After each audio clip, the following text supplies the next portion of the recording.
Bom, primeiramente, boa noite a todos. É uma alegria poder estar aqui com vocês, ainda que virtualmente. É sempre um prazer poder voltar a esta casa. E eu agradeço, primeiramente aí o convite da casa, a oportunidade de poder falar um pouquinho com vocês, poder tentar minimamente acalentar aí os nossos corações com uma noite agradável de estudo. E hoje eu me propus a falar um pouquinho para vocês sobre uma lição que está no capítulo 16 de Evangelho segundo o Espiritismo, que é a questão do emprego da fortuna.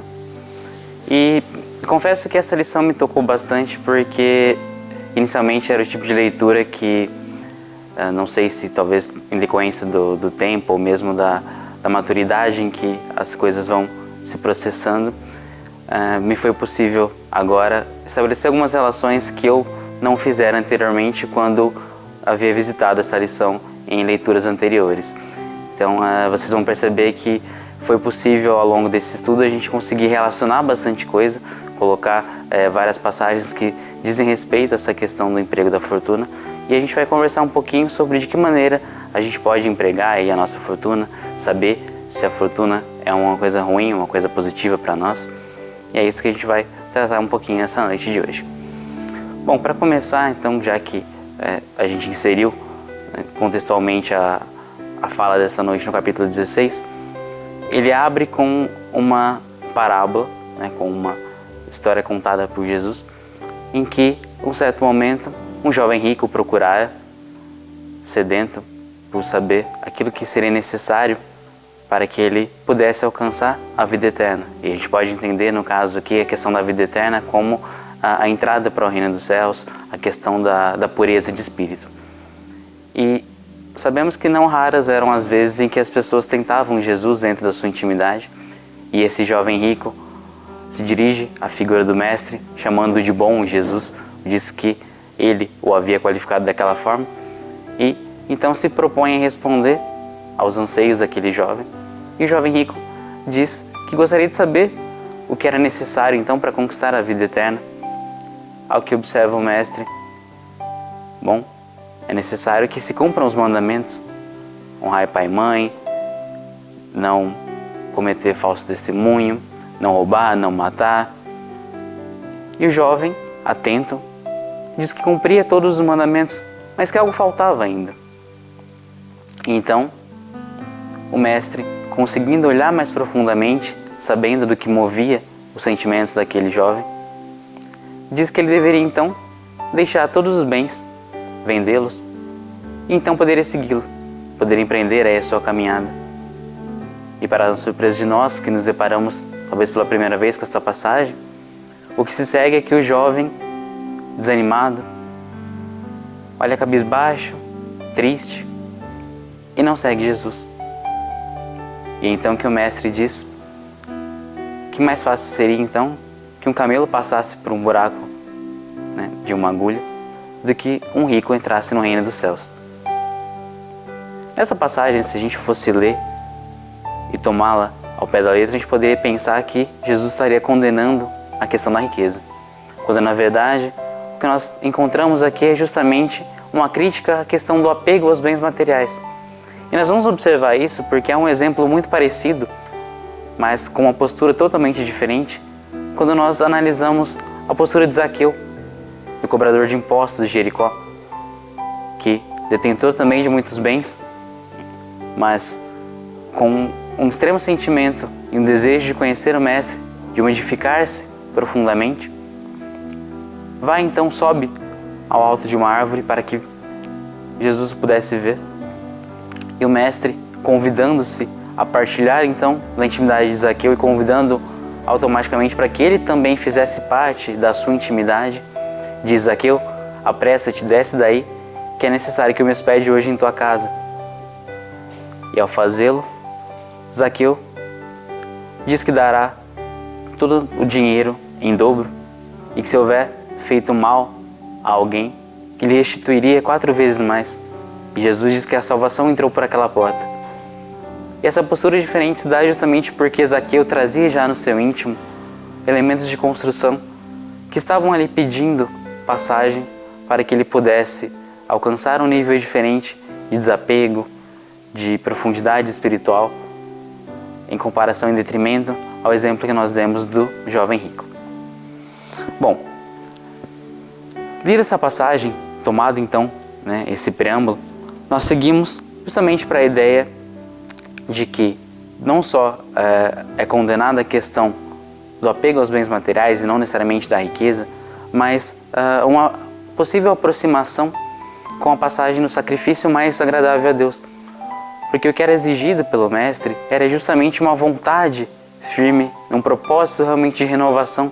E por isso aquele jovem rico que possuía muitos bens não conseguiu, não estava preparado ainda para seguir o seu caminho, não estava preparado ainda para deixar que a materialidade que gritava dentro do seu coração se calasse e que viesse à tona um novo homem, diferente de Zaqueu, que já havia construído tal engenho dentro de si. E essa passagem faz também um paralelo com o que nós podemos tomar como o óbolo da viúva. Se nós formos pensar, o que é mais meritório é que nós consigamos realmente não dar só aquilo que sobra, não aquilo que é supérfluo, mas aquilo que por vezes nos falta, aquilo que realmente constitui a nossa intimidade, o nosso esforço, de repente a nossa dedicação, o nosso tempo com alguma coisa. Quando a gente analisa então a questão mais fremente da riqueza, muitas vezes a gente cai na tentação de analisá-la ou de entendê-la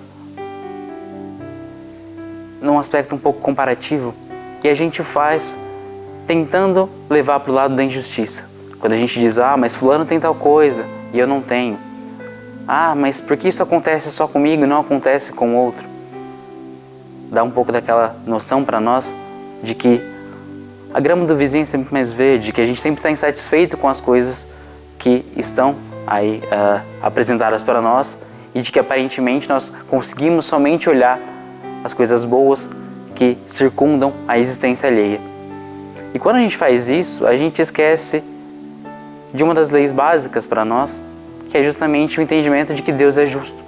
Se a gente vai lá para os atributos de Deus e observa que Deus é soberanamente justo e bom, Ele não poderia agir com injustiça para conosco numa medida dessa.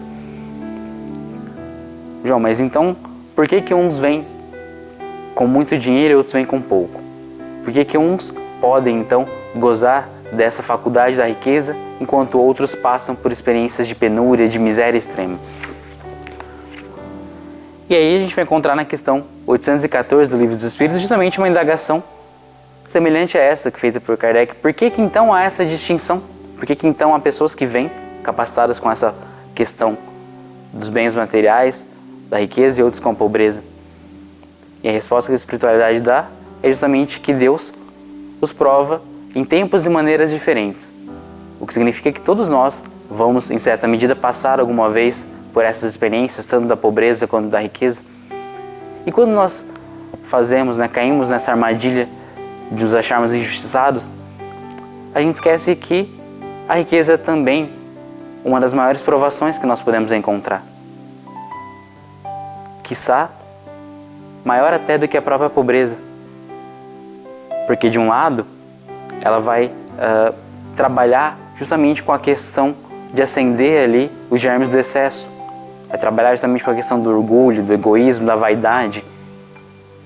E poucos são aqueles que conseguem, de fato, passar de uma boa maneira por essa experiência da riqueza. Nós vamos observar que é também a possibilidade de enxergar evidentemente além dessa única existência e observar que por meio da reencarnação nós conseguimos ampliar o leque de explicações e de possibilidades a respeito daquilo que nós passamos hoje. Algumas vezes, quando nós já alcançamos um determinado nível espiritual, nos é permitido partilhar de momentos da nossa elaboração da programação reencarnatória. Então, por vezes, as provações que nós enfrentamos hoje foram colocadas por nós, foram pedidas, outras vezes foram impostas, mas com a condição e com a certeza de que nós conseguiríamos. Lembramos que a espiritualidade, e mais pormenorizadamente a figura da espiritualidade divina, não nos dá um fardo maior do que podemos carregar. Então essas experiências nos foram pedidas e nos foram contempladas justamente com a possibilidade de darmos certo nessa existência, de empregarmos realmente os nossos esforços para com relação a essa aprovação. Lembramos então de uma outra característica, de um outro atributo da divindade, que é justamente a questão da inteligência. Nós vamos encontrar, por exemplo, no Livro dos Espíritos, a ideia de que Deus é inteligência suprema, causa primária de todas as coisas. E sendo então inteligente, teria Ele colocado alguma coisa que não fosse inteligente no meio de sua criação? Provavelmente não. E por não cometer tais erros, é que a própria ideia da riqueza está ligada com a inteligência divina. Primeiramente porque Deus permite que no contato e na necessidade do convívio social nós possamos observar que as diferentes categorias, os diferentes níveis de espírito concorrem para o progresso. A gente aprende esse contato um com o outro. E assim é também com a diferença de aptidões. Quando a gente vai olhar a desigualdade das riquezas, também nesse capítulo 16, não se pode servir a Deus e a Mamon, nós vamos encontrar realmente a questão de que essa ideia da desigualdade surge porque se a gente tivesse igualdade de situações, aqueles que conseguem administrar melhor, logo conseguiriam diferenciar, balancear o equilíbrio dessa conta e distanciariam-se, conseguiriam empregar de modos diferentes e a gente teria desequilibrado esse aspecto material de que a gente vem munido. Enquanto essa diferença de aptidões permite que realmente sejam empregadas de formas diferentes e pelo contato, pela troca de experiências, pelo aprendizado, a gente possa gerenciar de formas diferentes a ideia da riqueza. E a gente observa que a riqueza, então, não é um mal, porque Deus também não cria nada ruim. E se ela fosse realmente um mal, Deus não teria permitido que ela circulasse no meio dos homens. Bom, não sendo mal, a gente pode entender a riqueza como uma ferramenta necessária ao progresso. E a gente vai encontrar, por exemplo, na obra do Evangelho segundo o Espiritismo, a passagem de que, sendo a riqueza um primordial elemento de execução para grandes coisas, sem ela não seria possível trabalhar atividades, estímulos, pesquisas com razão, pois que realmente a gente não teria esse fermento que é justamente a questão do fomento material. Então, é sim um elemento de progresso necessário à nossa evolução. A questão é, qual o direcionamento que nós damos para esses bens materiais? Nós estamos usando os bens materiais ou nós estamos sendo usados por eles? Estamos nos deixando influenciar e permitindo que eles ajam na nossa vida de uma forma maior do que eles deveriam. Feito isso, a gente entende que há uma diferença entre ter e deter as coisas. Nós não somos senhores de praticamente nada na nossa encarnação. O nosso corpo, essa vestimenta que nos serve como mecanismo, como instrumento de evolução, que foi permitido que fosse formado pela aproximação, pela convivência e pelo amor dos nossos pais, ele é engendrado como uma espécie de presente divino para que a gente pudesse atuar como espíritos na matéria. Mas ele não é nosso. A nossa vida, a qual também corresponde a um presente, a uma dádiva divina, também não é nossa. Nós não temos o direito de tirá-la a nosso bel prazer, nem de fazer dela o que nós gostaríamos, simplesmente sem consequência nenhuma. O que significa que tudo aquilo que nos cerca são empréstimos que a divindade faz para que nós possamos realmente alcançar determinados objetivos, para que nós possamos trabalhar, de repente, na seara do Mestre, para que nós possamos alimentar e colher determinados tipos de sentimento, conseguir trabalhar determinadas polaridades em nós. E aí nós vamos lembrar, então, justamente da questão da parábola dos talentos. Vamos lembrar que oportunamente foram dados a 3 servos, 1, 2 e 5 talentos, respectivamente, a um senhor que precisava viajar, e foi prestado contas depois desses talentos. Aquele que recebera 5, conseguira outros 5 em empreendimentos e devolvera ao seu Senhor. O que recebera 2, conseguir outros 2 e devolvera também a figura de seu mestre.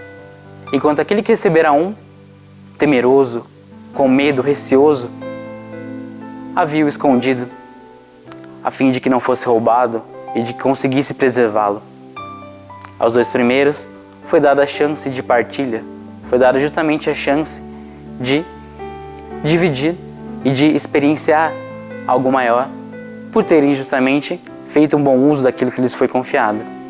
Diferente daquele que recebeu apenas 1 talento e que egoisticamente, orgulhosamente e com medo, acabou deixando que a sua faculdade, que seu potencial ficasse escondido. Lembramos oportunamente também que esta passagem estabelece uma ligação com outra, que é a passagem de que não devemos deixar a candeia debaixo do alqueire.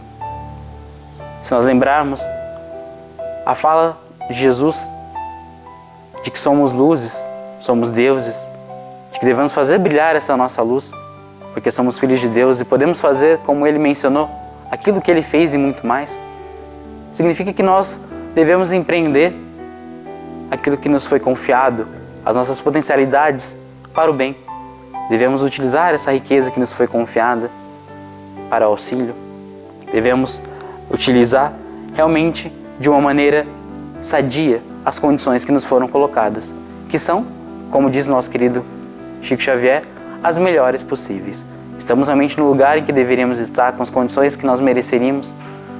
E não há nenhum momento no mundo, não há nenhum ponto melhor do que esse em que nós estamos hoje, dentro da nossa caminhada evolutiva até então. Bom, falamos um pouco das riquezas materiais. E lembramos que elas devem sim ser usadas, como foi dito agora, em benefício de uma coletividade. No livro Jesus no Lar, Francisco Cândido Xavier, no capítulo intitulado O Rico Vigilante, capítulo 21, vai colocar que toda fortuna que corre à maneira de águas cristalinas de fonte é uma bênção viva, mas toda riqueza em repouso inútil é um poço de veneno de águas. O que significa que aquilo que realmente não for colocado de forma proveitosa, aquilo que não for empregado com o seu devido vigor, esmoerece. E nós devemos prestar contas. Nos será colocado a condição de a quem mais foi dado, mais será cobrado. E o que será que nós, queridos irmãos, estamos fazendo com aquilo que nos foi confiado? O que será que nós estamos fazendo com o potencial que temos para fazer o bem e para fazer a diferença no meio em que nós somos convidados a conviver, a partilhar, a trabalhar? Lembramos então de que, se é necessário empregar esses bens de uma boa maneira, que é necessário que nós pensemos na ideia de caridade. E muitas vezes nós nos pegamos tomando a ideia da caridade em seu aspecto mais simples, que é justamente a questão de doação, justamente desses bens materiais. E como foi colocado no começo, às vezes aquilo que nos sobra, aquilo que não vai fazer falta. E muitas vezes a gente utiliza como desculpa a ideia de que nós não temos os bens que deveríamos, nós não temos as condições que outras pessoas têm para fazer a diferença, para poder doar algo significativo. E aí nós vamos encontrar também, em uma obra psicografada pelo Chico, em Palavras de Vida Eterna, um puxão de orelha que eu gosto muito, particularmente me toca muito, porque vai dizer justamente, vai desvelar uma ideia que nós temos de que a caridade é muito mais do que simplesmente a doação de algo material. Se acreditas que apenas o que é ouro corrente é base da caridade, lembra-te de Jesus, que enriqueceu a terra sem possuir uma pedra onde repousar a cabeça. Acendeu súbita claridade no âmbito de Zaqueu, envolveu em compassivo empreendimento a incompreensão de Judas, cercou de bondade o esmorecimento de Simão Pedro. Então nós temos aí o nosso modelo e guia da humanidade, nosso irmão mais velho, Cristo, dando-nos o exemplo de que, para que nós possamos fazer a caridade, não é necessário ouro, joias, bens materiais. é necessário realmente a vontade, é necessariamente que nós saiamos do nosso orgulho, do nosso egoísmo, do nosso comodismo e que nós possamos entender que esse é talvez um dos maiores convites, um dos maiores momentos em que nós somos conclamados a realmente sair do nosso estado de indiferença e ir até o outro. Se não materialmente, porque hoje nós somos impedidos de fazê-lo de tal forma, há N maneiras que nos são possibilitadas de fazer a caridade, de realmente se doar para o próximo.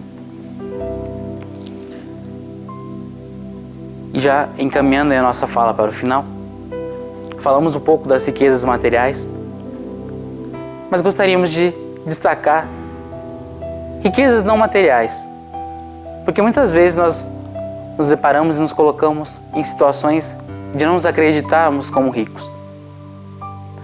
Mas quais serão as riquezas que não podem ser corroídas, que não podem ser tomadas, roubadas, usurpadas? Quais serão as verdadeiras riquezas que nós trazemos? E esse momento que nós vivemos, esse momento de pandemia, é extremamente sintomático e significativo para que nós possamos perceber que nós somos sim muito ricos.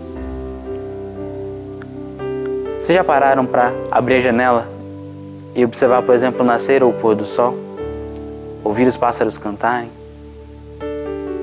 De repente, estar em casa e sentir o cheiro da comida da mãe?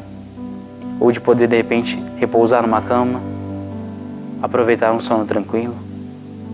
Quantas pessoas não gostariam de ter isso? Quantas pessoas não gostariam de estar no nosso lugar? E é justamente por isso que nós colocamos que o nosso emprego da riqueza vai além dessa questão dos bens materiais. Muitas vezes nós somos ricos de saúde, somos ricos de uma capacidade intelectiva que nos permite aprender alguma coisa diferente. E talvez o que nos chame mais a atenção nos dias de hoje é que nós vivíamos reclamando que nós não tínhamos tempo. E a pandemia modificou um pouco as nossas relações, sejam de trabalho, sejam familiares, e nos permite hoje termos um pouco mais de tempo. E como estamos empregando esse tempo? Será que nós estamos empregando esse tempo em leituras edificantes?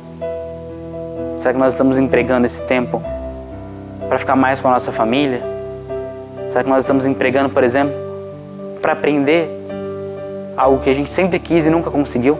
Porque a gente vivia naquela rotina de trabalho, aquela coisa acelerada, que era impossível realmente nos organizarmos e tirarmos um tempo para alguma atividade prazerosa?